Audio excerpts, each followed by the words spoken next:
How to remove email from Messenger and laptop. Hi guys, in this video we'll teach you how you'll be able to remove your email on your Messenger account.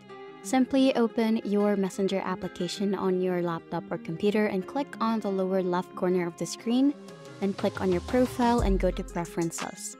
When you're routed into this pop-up page, simply scroll down and look for account settings.